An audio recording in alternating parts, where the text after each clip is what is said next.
Frère, sœur, pose ton regard sur ce monde un instant.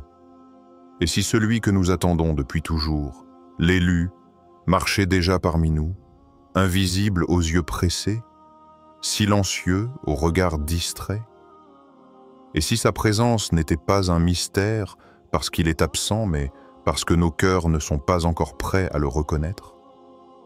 Aujourd'hui, nous allons plonger dans cette énigme, comprendre pourquoi son heure n'a pas encore sonné, et découvrir ce que cette attente révèle sur nous-mêmes, sur nos cœurs, et sur la préparation invisible qui transforme chaque âme dans le secret. Prépare-toi à écouter, à méditer, et à voir avec ton cœur ce que tes yeux ne peuvent encore percevoir. 1. L'énigme de la présence cachée. Frère, sœur, as-tu déjà songé à cette pensée troublante? Et si l'élu marchait déjà sur cette terre, mais que ton regard ne savait pas encore le reconnaître? On raconte qu'il y a longtemps, dans une petite ville entourée de collines et de vallées, vivait un homme dont personne ne connaissait vraiment l'histoire. Il n'avait pas de maison à lui. Il passait d'un quartier à l'autre, parfois dormant dans une mosquée, parfois sous un arbre. Certains disaient qu'il n'était qu'un étranger de passage. D'autres affirmaient qu'il fuyait son passé. Mais personne ne s'arrêtait vraiment pour chercher à savoir qui il était. Cet homme priait chaque nuit, en silence, les larmes aux yeux. Quand la ville dormait dans l'obscurité, son cœur brillait d'une lumière invisible. Le jour, il tendait la main aux pauvres, partageait un morceau de pain avec l'affamé, ou laissait discrètement quelques pièces à un orphelin.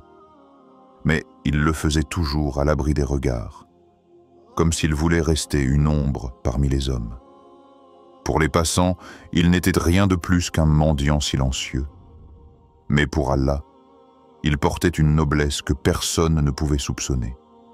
Peut-être que l'élu vit ainsi quelque part, aujourd'hui encore. Caché, silencieux, préparé par Allah à une mission que nul n'imagine. Imagine un instant. Peut-être croises-tu cette personne dans la rue, sans lui accorder un regard. Peut-être la vois-tu dans une mosquée, prier au fond, sans savoir que son âme porte un poids immense. Peut-être lui as-tu déjà serré la main, échangé un sourire, ou même ignoré son salut. Et si cet inconnu n'était pas un simple passant, mais l'un de ceux que Dieu a choisis pour une mission cachée? Il y a dans cette pensée quelque chose de bouleversant. Elle nous rappelle que les regards humains ne savent pas mesurer la valeur des âmes. Nous jugeons les vêtements, la richesse, le statut social, mais Allah regarde ce qui se cache dans le cœur. Allah dit, Allah ne regarde ni vos corps ni vos apparences, mais il regarde vos cœurs et vos actions. Hadith authentique. Alors demande-toi, combien de fois passes-tu à côté de quelqu'un en pensant qu'il est sans importance? Combien de fois ignores-tu un visage marqué par la pauvreté ou le silence, sans imaginer qu'il pourrait être porteur d'une mission divine? Peut-être que l'élu n'est pas encore révélé, non pas parce qu'il est absent, mais parce que nous ne sommes pas encore capables de le reconnaître. Car voir l'élu, ce n'est pas ouvrir les yeux de ton visage, mais ceux de ton cœur. Souviens-toi, de grands hommes envoyés par Allah ont toujours été méprisés au départ. Leur peuple les rejetait parce qu'ils paraissaient trop simples, trop ordinaires. Mais derrière cette simplicité se cachait une lumière que seul un cœur pur pouvait discerner. Et si cela se répétait aujourd'hui? Et si tu vivais déjà à la même époque que celui qui doit guider les cœurs dans les ténèbres? Ferme un instant les yeux, frère, sœur. Pense à ce mendiant que tu as peut-être croisé un jour et que tu n'as pas aidé. Pense à ce voisin discret que tu n'as jamais salué. Pense à ce fidèle silencieux que tu as vu prier sans t'y attarder. Et si derrière chacun d'eux se cachait une part du mystère divin, l'élu pourrait être parmi nous, invisible au regard pressé, mais parfaitement vu par Allah. Et toi, As-tu déjà rencontré quelqu'un qui, sans un mot, a touché ton âme d'une lumière mystérieuse? Quelqu'un dont la simple présence a éveillé en toi un sentiment inexplicable? Peut-être étais-tu alors plus proche de la vérité que tu ne l'imagines. 2. Le temps n'est pas encore venu. Allah dit dans le Coran, « Et il est celui qui a créé les cieux et la terre en 6 jours, alors qu'il pouvait les créer en un seul instant. » Sourate 7, verset 54. Frères, sœurs, médite sur cette parole.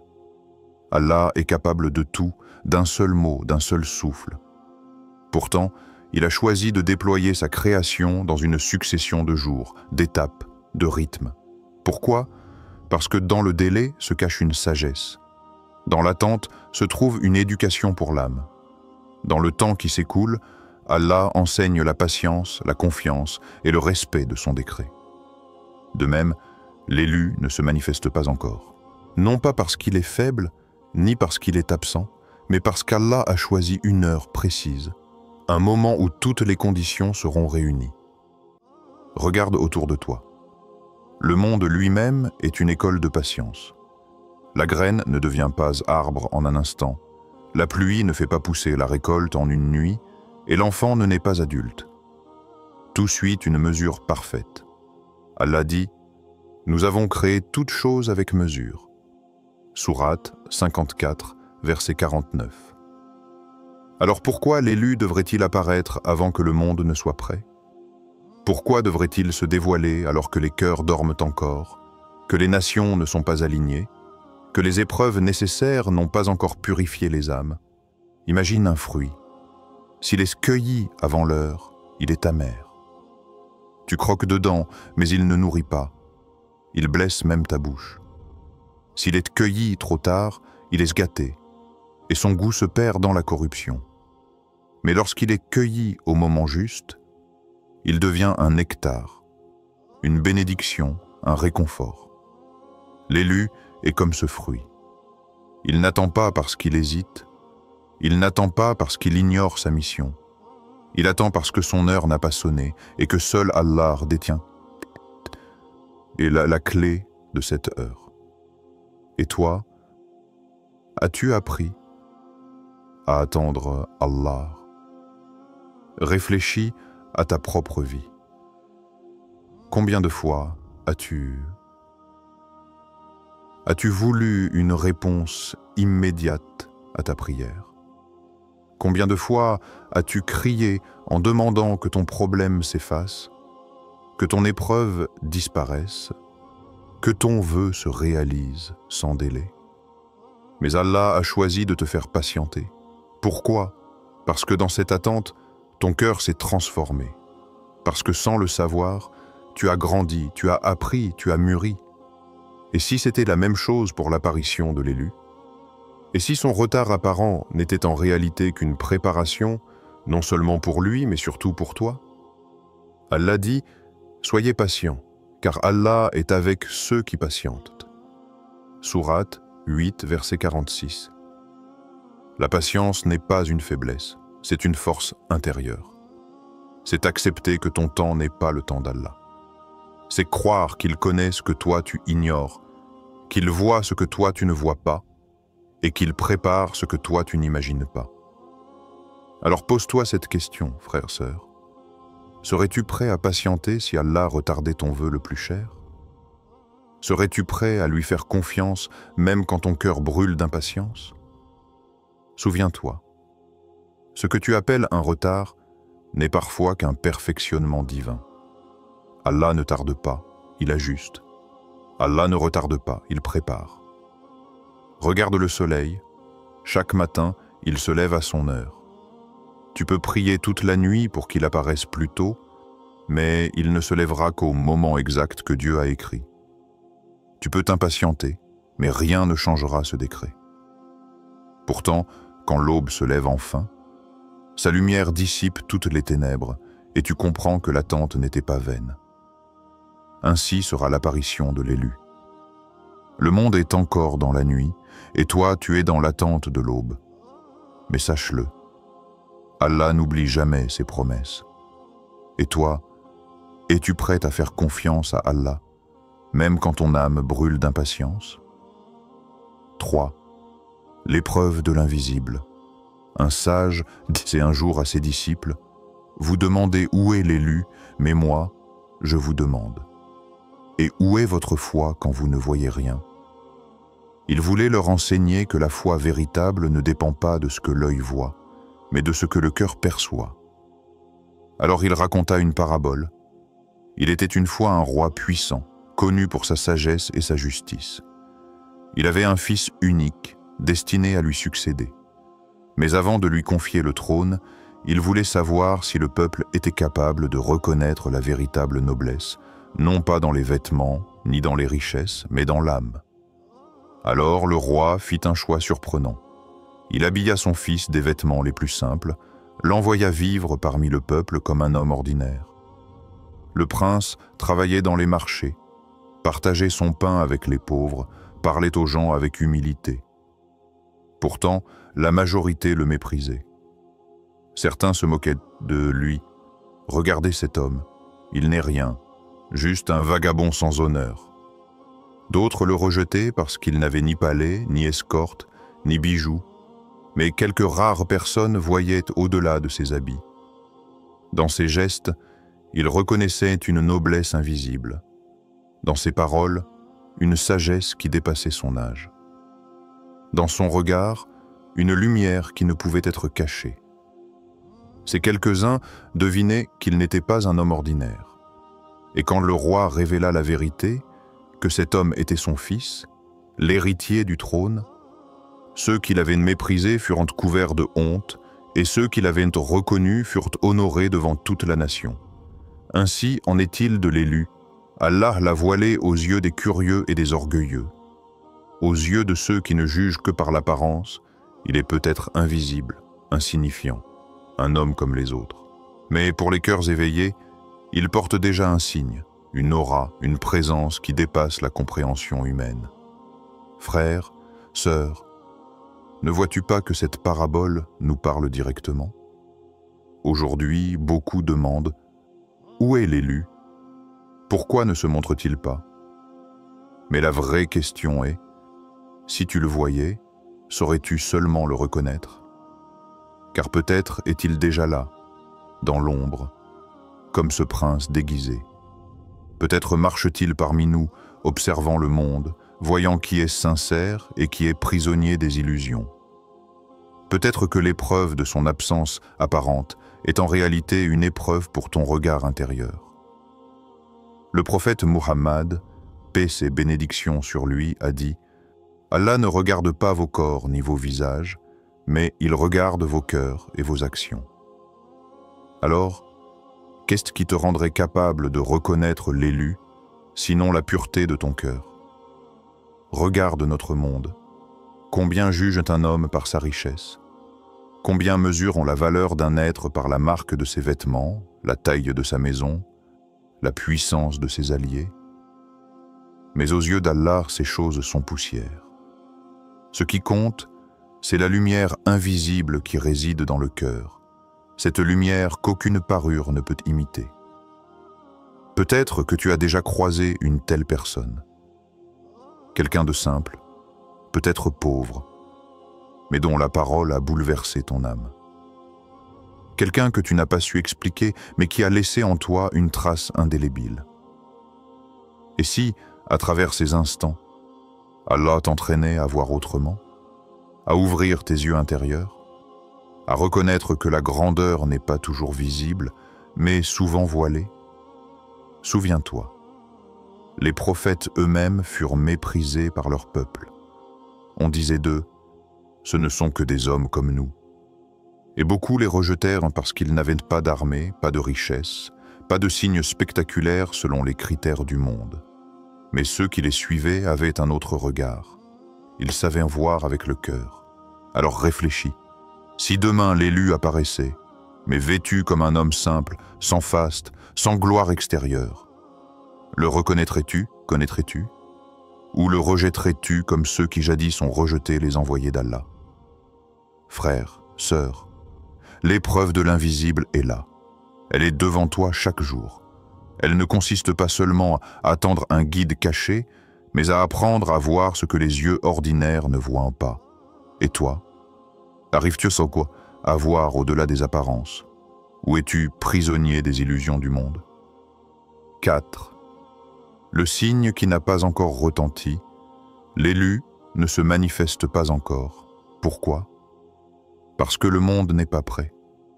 Parce que les nations tremblent encore dans leur orgueil. Parce que les cœurs dorment encore dans l'oubli. Frères, sœurs, réfléchis.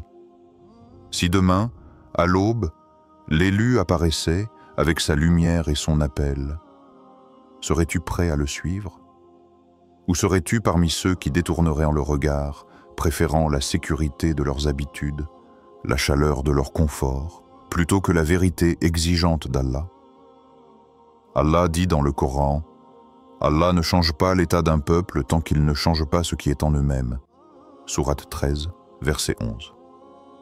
Alors la vraie question n'est pas « où est l'élu ?», mais plutôt « où en est ton cœur ?» Car le signe que nous attendons n'a pas encore retenti, non pas parce qu'Allah tarde, mais parce que nous ne sommes pas prêts à l'entendre. Regarde autour de toi. Les nations s'élèvent dans leur arrogance, croyant que leurs armées et leurs richesses les protégeront. Les gouvernants se disputent des territoires comme des enfants qui se battent pour un jouet. Les peuples se perdent dans la distraction, la consommation, les illusions du monde. Et dans tout cela, combien de cœurs restent éveillés, conscients, attentifs aux signes d'Allah? Alors, je te pose une question, frère, sœur. Si l'élu venait aujourd'hui, seriez-vous prêts à lui obéir, même si cela allait contre vos désirs? Seriez-vous prêts à quitter vos certitudes pour marcher dans l'inconnu avec lui? Beaucoup disent « Quand il viendra, je le suivrai ». Mais est-ce vrai? As-tu purifié ton cœur pour reconnaître la vérité, même si elle se présente sans éclat, sans promesse de gloire matérielle?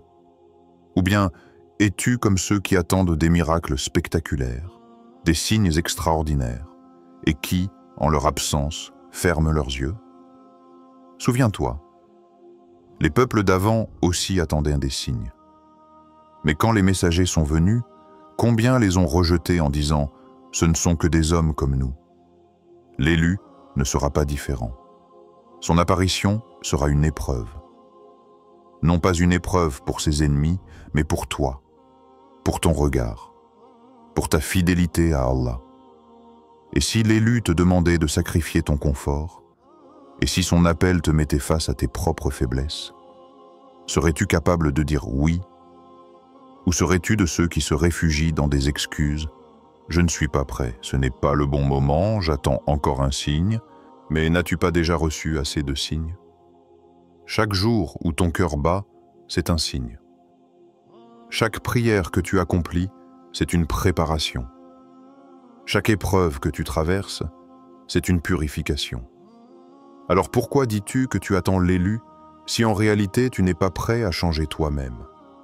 Allah dit encore, « Ô vous qui avez cru, répondez à Allah et aux messagers lorsqu'ils vous appellent à ce qui vous donne la vie. » Sourate 8, verset 24. Cette vie nouvelle, ce renouveau, commence avant même que l'élu ne se manifeste. Elle commence dans ton cœur, dans ton âme, dans tes choix quotidiens. Alors je te demande, es-tu prêt à accueillir le changement? Ou veux-tu seulement l'apparence d'un changement sans en payer le prix? Imagine, le signe retentit, le voile se lève, l'élu se présente au monde. Certains en tomberont à genoux en remerciant Allah, d'autres fermeront leurs oreilles et leurs yeux par peur de perdre leurs privilèges. Où seras-tu dans ce moment? Du côté de ceux qui s'élèvent avec lui ou de ceux qui s'accrochent au monde qui s'écroule? Frères, sœurs, l'heure n'a pas encore sonné, non pas pour te frustrer, mais pour te préparer. Ce temps d'attente est une miséricorde, une chance pour toi de purifier ton âme avant l'épreuve ultime. Alors je répète, la question n'est pas « où est l'élu ?», mais es-tu prêt à l'accueillir? 5.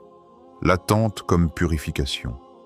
Frère, sœur, médite un instant sur ce mot. Attente. L'attente n'est pas un vide, un temps perdu, ni un moment de faiblesse. L'attente est un enseignement, un processus divin, une purification silencieuse de l'âme. Chaque instant où tu patientes est une graine semée dans ton cœur, invisible, imperceptible, mais prête à éclore au moment choisi par Allah. Allah éprouve ton cœur par l'invisible, comme il éprouve la graine sous la terre avant qu'elle ne devienne un arbre majestueux. Tu ne vois pas encore les racines se former, tu ne vois pas encore les bourgeons pointer vers le ciel. Et pourtant, sous la terre, la transformation se produit, lentement, patiemment, sûrement. Ainsi en est-il de ton cœur. Pendant que le monde s'agite, que les rumeurs circulent, que les hommes courent après des complots et des prédictions, ton âme, elle, a besoin de silence. Elle a besoin de solitude. Elle a besoin de purification. Ne te laisse pas distraire par l'agitation des autres. Les murmures du monde ne sont que des illusions qui détournent ton regard de la lumière divine. Demande-toi, que fais-tu pendant ton attente? Cherches-tu à remplir le vide avec du bruit, des distractions? Ou cultives-tu le silence de ton cœur, la contemplation, la prière, la méditation? L'élu viendra, et son apparition ne transformera pas seulement le monde extérieur, mais surtout ceux dont le cœur est prêt à le recevoir. Imagine un potier façonnant un vase. Le potier ne presse pas l'argile, ne la force pas à prendre forme. Il la malaxe doucement, avec soin, jusqu'à ce qu'elle devienne parfaite. Et c'est seulement quand elle est prête qu'il la place dans le feu pour la rendre solide et belle. Ainsi, Allah façonne ton cœur dans le secret de l'attente. Chaque épreuve, chaque déception, chaque moment d'incertitude est une touche de l'argile divine. Chaque larme versée dans le secret, chaque prière murmurée dans la solitude, chaque effort pour purifier ton intention est une étape dans ton élévation. Alors, ne cherche pas à savoir quand apparaîtra l'élu, car la question essentielle n'est pas dans le temps, mais dans la transformation de ton âme. Que deviendra ton cœur avant qu'il n'apparaisse? Voilà le véritable secret. Voilà l'épreuve que tu dois traverser, frère, sœur. Imagine un monde où les cœurs sont prêts, où les âmes sont éclairées. Chaque personne que l'élu rencontre pour avoir la lumière de la foi, la force de l'âme et la sincérité de l'intention. Et toi, dans ce monde, comment seras-tu accueilli? Alors prends ce temps d'attente non comme une punition, mais comme une bénédiction. Chaque seconde est une opportunité de purifier ton cœur, d'affiner ton esprit, d'élever ton âme. Chaque souffle que tu prends dans l'ombre est une préparation pour la lumière à venir. Prends un moment, respire profondément et demande à Allah de t'éclairer. Ô Allah, purifie mon cœur de tout orgueil, de toute envie, de toute impatience. Rends mon âme digne de recevoir tes signes et la lumière de l'élu. Apprends-moi à attendre avec sagesse, à patienter avec foi, à espérer avec certitude. Ô Seigneur, fais que mon cœur s'ouvre à ton décret, même quand je ne comprends pas, même quand je doute, même quand l'attente semble longue. Amin. Et rappelle-toi, frère, sœur, l'attente n'est pas un vide. Elle est un feu secret qui purifie, un vent qui élève, une lumière qui éclaire ton chemin intérieur. Elle est le test invisible, silencieux, et le plus précieux que tu puisses traverser. Lorsque l'élu apparaîtra, tu comprendras alors que chaque instant, un temps d'attente, chaque prière, chaque effort dans l'ombre avait un sens, et que ton cœur, prêt et purifié, sera capable de reconnaître la vérité et de suivre le chemin qu'Allah a tracé. Alors reste ferme, Reste patient, reste vigilant. Ne cherche pas la précipitation. La lumière viendra à l'heure exacte, et ceux dont les cœurs ont été préparés marcheront dans cette lumière. Frères, sœurs, ton attente est ton élévation, ton silence est ton enseignement, ton cœur est ta force. Et tout cela, Allah le sait et le voit.